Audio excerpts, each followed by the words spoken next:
Hello and welcome to another episode of Blue Wave Pod. I'm your host, Soham Manik. And I'm Eric Heffinger. And today we're talking with Jordan Valerie Allen, and she's the communications director for Run with Pride, which is an organization that's helping LGBTQ individuals run for office. Currently, there are only 7 members of Congress who are part of the LGBTQ community, 1 in the Senate and 6 in the House of Representatives. And that's a pretty recent occurrence, obviously, in terms of the number of members of Congress who are actually out and serving openly. It's great. It shows that things are changing, and Run with Pride is helping to change that even further by encouraging LGBTQ members to run throughout the country. We've seen, I think, from all the people we've talked to so far, that these campaigns, support is so incredibly important, not just financial support, which obviously everyone needs, but that support of a community backing your run, getting you up out every day, and making sure that you have the energy. The moral support needs to be there. Yeah, it's every day. I mean, look at these candidates we've talked to, and they go, they don't see their families a lot. They're out there on the road all the time.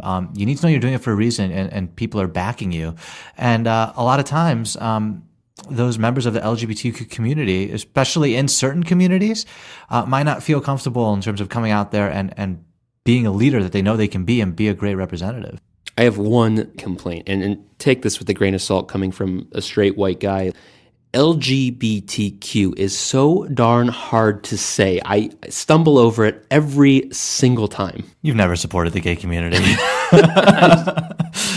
Is that what it means? That's why I can't say it. It's a lot. I think there are actually more letters you can. I think there's an I now. I understand why we want to try to identify the different groups, because gay just doesn't cover everybody. But I feel like we really need to come up with a better term than this, because it is a tongue twister. Well, let's add it to the list of things to do. All right, we'll conquer that on the next podcast. Let's get gay rights sorted, but right after that, a better terminology.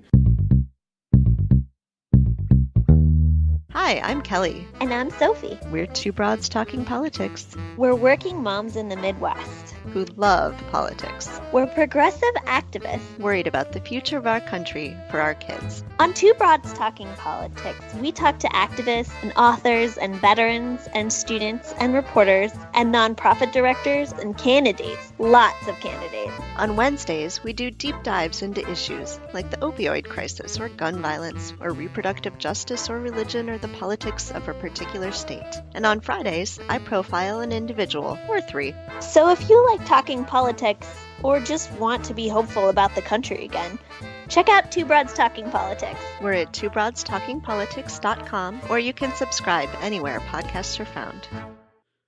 We're here today with Jordan Valerie Allen, who is the communications director for Run with Pride. Jordan, thanks for coming on the show today. Thank you so much for having me. Can you give us a brief summary on what Run with Pride is? Yeah, Run with Pride is a national organization working to elect LGBTQ Democrats to Congress so that they can work to enact specific legislation helping the LGBTQ community, particularly the Equality Act. And how long has Run with Pride been doing this? Yeah, Run with Pride was founded in November of 2016 after the election of Donald Trump. What issues have you seen in the LGBT scene generally? I mean, obviously, it's such a strange one, right? Because this is the president who said he would be the best to LGBT, to the LGBT community. Obviously, that's not the case. We've seen what's happened with the transgender ban and some other things. But on the ground, working with candidates, what are those issues that we really need to be looking at? I think it's really everyday discrimination. There are very visible things, as you said, like orders the Trump administration is putting in place, executive orders they're rolling back from the Obama presidency.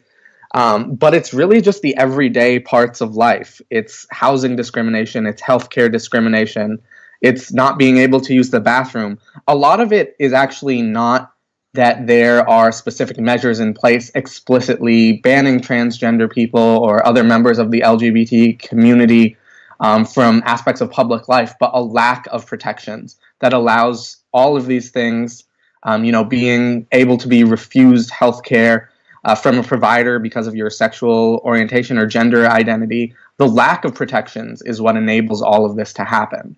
And where do you think that protection is needed? So do you think it's on a state basis? Do you think we need federal laws in place? And how does Run with Pride help do that? I mean, is it a focus on LGBT candidates themselves or those who just have good positions on LGBT issues? Yeah, that's a great question. So, first, regarding what exactly we need in terms of legislation, we need federal protections. I think that's become more and more clear as we see what's going on at a state level. We saw probably most prominently in North Carolina with HB2, which still has not actually been fully repealed. We see states able to pass these rabidly anti-LGBTQ laws because Congress has done nothing. If we had these things in place, then states wouldn't have to be passing protections in the first place. We would have those as the law of the land. In terms of candidates, we are endorsing candidates who are progressive and represent our values, who have been working for LGBTQ rights and who are intending to go into Congress working for LGBTQ rights and pass comprehensive protections. Are all of these candidates members of the LGBT community? Yeah. Everyone we're endorsing is LGBTQ.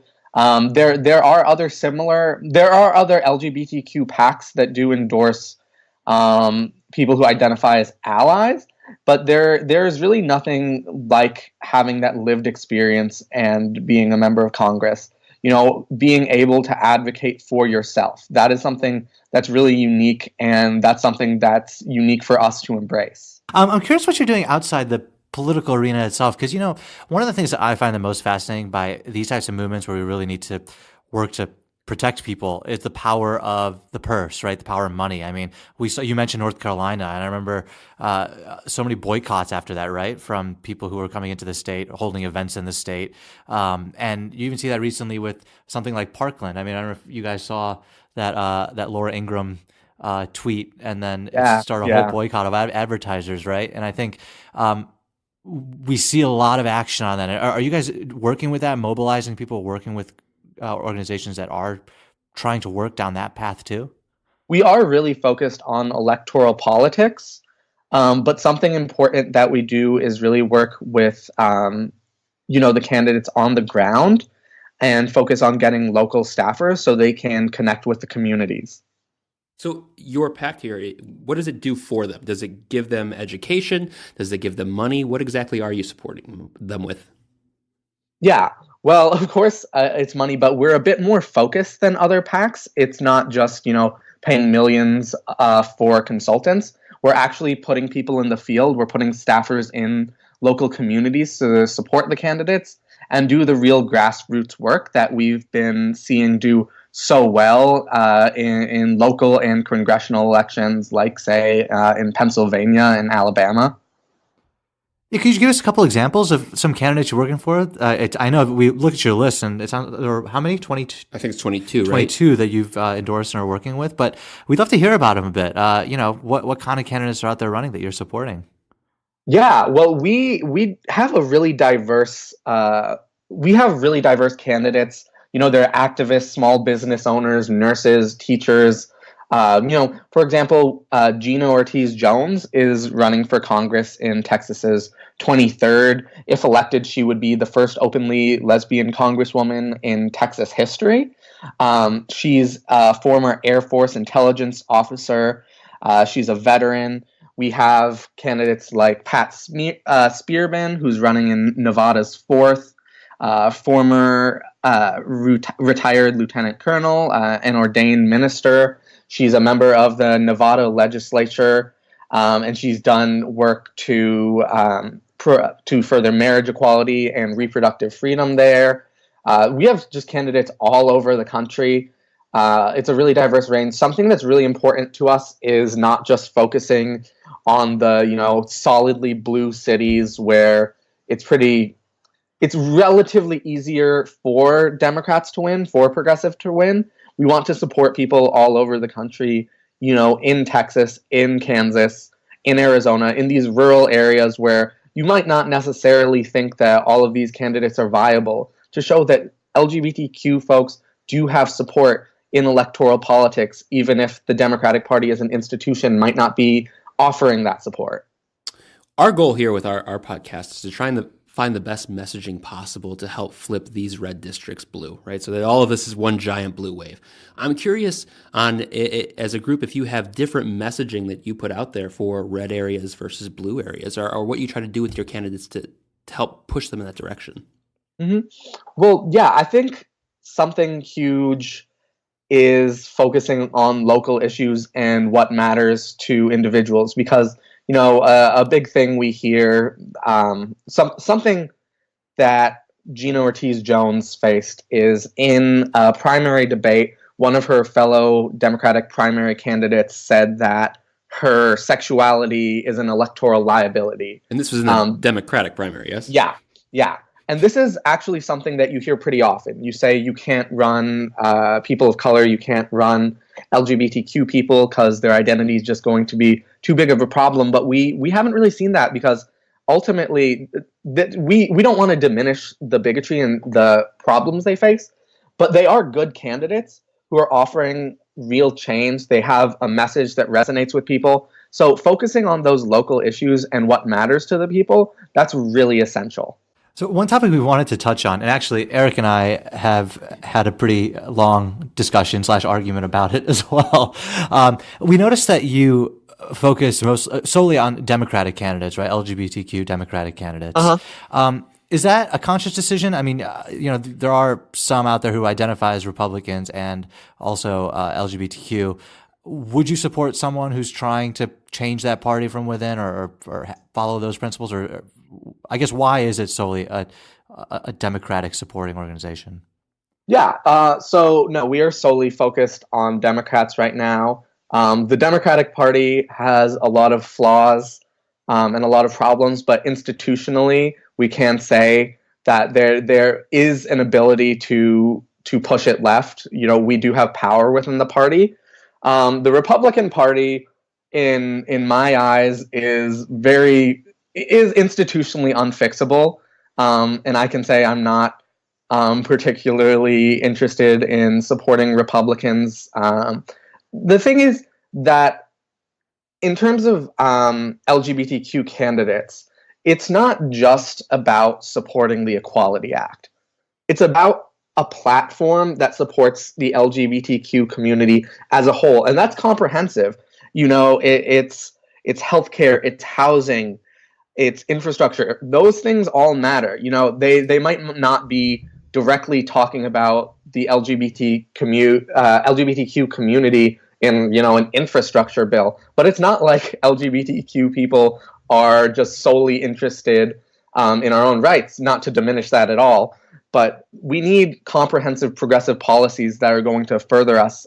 Increase access to healthcare, affordable housing, because with all these problems, they're amplified so much for the LGBTQ community. Healthcare, I think it's been very visible, especially under Donald Trump, the flaws in our system, even with the strength of Obamacare. If there's an LGBTQ Republican that wants to take healthcare away, even if they say they want to change their party, that's going to hurt LGBTQ people. And that's why we're really focusing on progressive Democrats in particular. Just to play devil's advocate here a little bit, because, obviously this is Blue Wave. We're trying to help Democrats as well. But would it be better for the LGBTQ community to have representatives in both parties, so that if a power is lost from one party, that you still have people in the community there to support you and not take away those rights? Yeah, I see where you're coming from. I just don't see the Republican Party having done that. There are a few. I'm not sure if there are actually any LGBTQ Republicans in office. There may be. I don't know on any the local that are level. out. I don't know any. I'm not sure, but personally, I don't have much faith that they would be concerned, that they would be dedicated and respected. I think we should really focus on, creating a new narrative of what we can be in the Democratic Party. I think that, we have a lot of candidates that have worked across party lines, but ultimately stuck with their morals. And I don't have faith that the Republican Party or any members of the establishment or the right can stick to that. I guess the idea here is to crush them so badly that they have to rebuild a whole new party and maybe That's a reflect way a to little put more of it. our ideals, right? Yeah, That's certainly what I don't put it. hate that idea. Yeah, I want to get back to something you mentioned and touched on. I think it's so important. The idea of running these candidates in areas where you wouldn't necessarily look to them first, right? In more red areas or rural areas. And I just want to talk about a bit with you about the whole concept of exposure, right? And how important that is to change minds on every issue, not just policies on, economic policies relating to jobs and telling those types of stories, but even just meeting somebody who's gay, people who've never met a gay person, as soon as they meet one, it's pretty incredible and remarkable how quickly their perceptions in mind can change. I know I have that experience directly. I'm gay and grew up in a very red area, and I'm sitting next to somebody. I think I remember when I came out to you, and it was a long time ago, and you were pretty shocked by it too. I mean, I had other gay friends in college, but they were never as close as Sohan and I. And I think having a best friend that was gay really opened my eyes in a new way and made me rethink what I was doing and what I was saying. And I'm curious, I guess, on if having an elected representative is gay and someone saying, this is my representative, do you think that will change hearts and minds as well? Yes, I really do.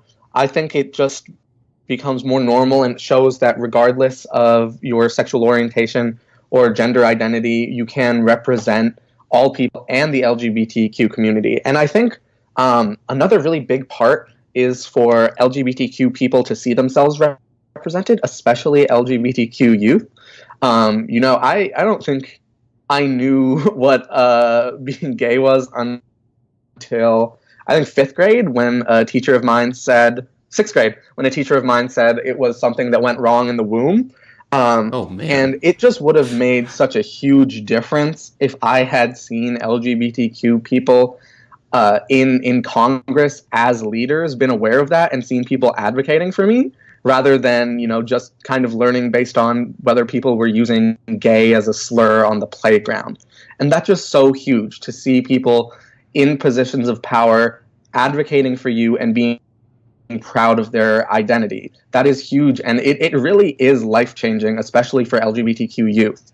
For the candidates that you're supporting right now, are you guys, do you have your list? Is this it? Or are you still looking for new candidates to support? Oh, we're looking for new candidates to support all the time. Actually, at the bottom of our website, which is runwithpride.org, there's a candidate nomination form. You can just put in your contact info and submit the candidate. We are only currently taking candidates for Congress, but you can submit the information about the candidate and we can get in touch with them and see if we can pick up an endorsement. We do want to expand.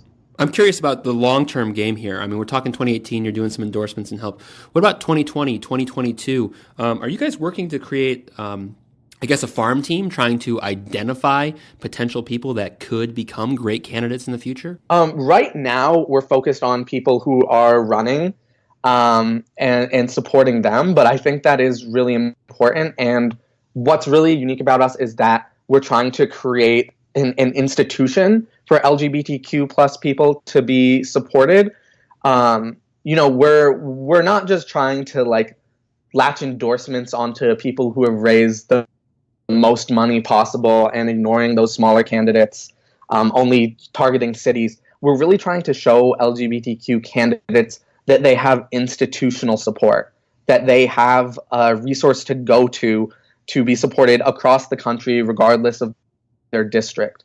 And that's really important because right now, the issue, the big thing for Democrats is flipping Congress. And there's a focus on getting, 30 seats. So you have, a decent enough majority. That's what the institutions, Democratic Party institutions like the DCCC are doing. But we don't just want to do that. We want to change how people see running for Congress and, change the idea that it's going to be an electoral liability, that it's impossible to run if you're LGBTQ. And that's, I think, what really opens the gate for people who might not consider running otherwise, who might be afraid of running.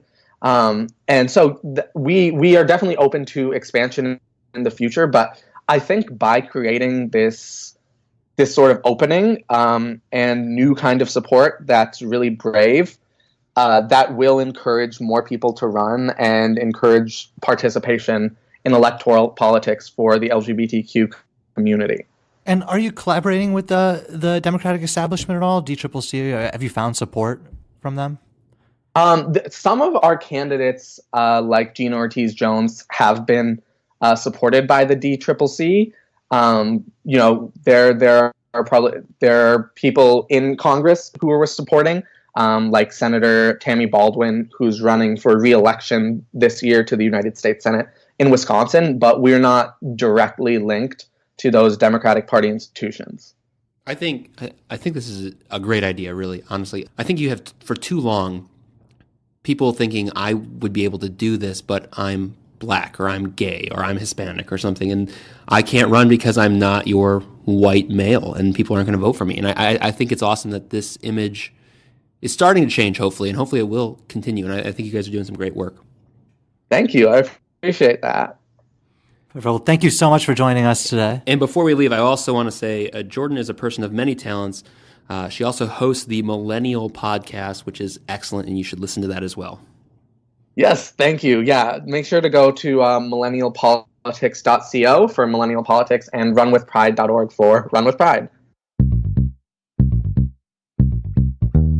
I love your concept of a farm team. The idea that an organization that sustains itself and doesn't just focus on the goal at hand, but can build and grow into a community that supports one another.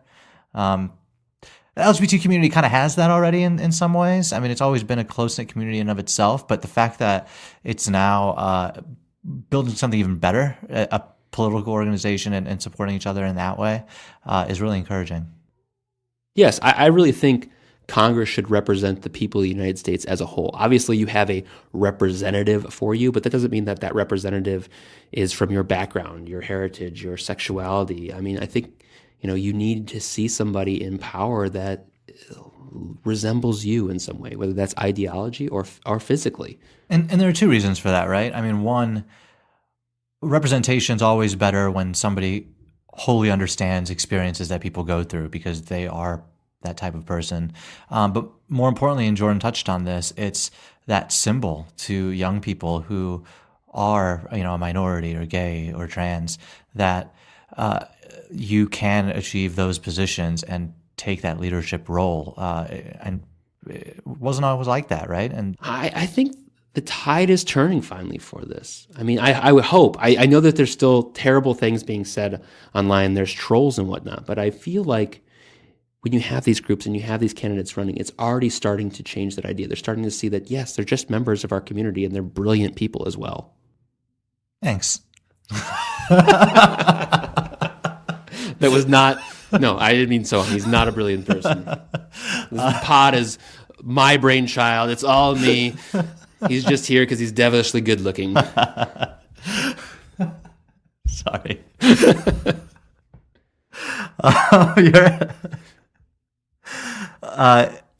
We absolutely have turned a corner. I mean, it's a generational thing. It's pretty clear in terms of the gay rights movement, and I think it's already been decided. That being said, there are a lot of areas where kids are growing up and they don't necessarily feel that. And it's groups like these that are helping those kids feel that. Oh, yeah. Gay is still a negative term in high school, right? It's thrown around. Yeah, I mean, you know better than I do, obviously. I do. Yeah. Which, I mean, that'll take a while to change, obviously. But it is changing, I think. It is, and I think it's because of people like Jordan and the group she works with, Run With Pride. They're making it easier to run. That community feel is there, right? It's bringing in support. You don't feel like such an outsider, and I think that's a great thing. Yeah, it was great to have her on. And as always, thank you for listening. You can find us at bluewavepod.com, and be sure to check us out on Facebook or Twitter at bluewavepod.